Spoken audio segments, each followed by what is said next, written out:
Arti lain dari proaktif adalah mengambil inisiatif. Inisiatif bukan berarti mendesak, menjengkelkan, tetapi kita memilih untuk menciptakan keadaan tertentu, bertindak dan bukan menjadi sasaran tindakan. Inisiatif dapat berarti mengambil langkah antisipasi, berempati, dan membaca situasi. Nah, cara lain untuk meningkatkan proaktivitas kita adalah dengan menggambarkannya ke dalam lingkaran. Hal-hal yang kita begitu peduli sampai mempengaruhi mental atau emosi kita gambarkan ke dalam lingkaran yang disebut dengan lingkaran kepedulian.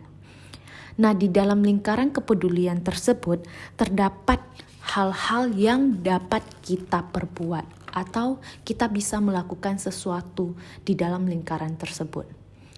Di keadaan apapun pasti ada sesuatu yang bisa kita perbuat, yang bisa kita kendalikan dan memasukkannya semua yang bisa kita perbuat ke dalam lingkaran yang disebut dengan lingkaran pengaruh. Alih-alih berfokus pada lingkaran kepedulian, fokus orang-orang proaktif adalah pada mengerjakan apa saja hal-hal yang bisa mereka perbuat, memperluas dan memperbesar lingkaran pengaruh mereka sampai kita mampu mempengaruhi keadaan. Paling tidak, di keadaan apapun kita bisa memilih untuk menjadi bahagia. Di dalam lingkaran pengaruh kita bisa memasukkannya di dalam lingkaran pengaruh kita. Tidak ada yang bisa merebutnya.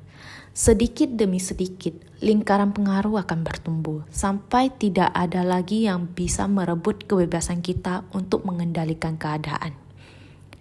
Tindakan lain yang bisa dimasukkan ke dalam lingkaran pengaruh adalah dengan mendengarkan bahasa kita. Kita bisa secara sadar berbicara pada diri kita sendiri bahwa saya memilih menjadi bahagia.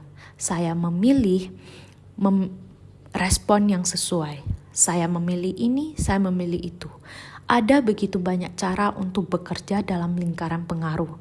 Menjadi pendengar yang baik, saya memilih menjadi pengamat yang berempati, saya memilih menjadi orang yang bahagia. Fokus pada lingkaran kepedulian yang penuh negatif hanya akan berakibatkan kondisi yang semakin bisa mengendalikan kita, bukan sebaliknya. Bukan malah kita yang mengendalikan kondisi. Tetapi fokus pada lingkaran pengaruh menciptakan sifat-sifat positif yang mempengaruhi hasil, yaitu pada akhirnya kita yang akan mempengaruhi kondisi.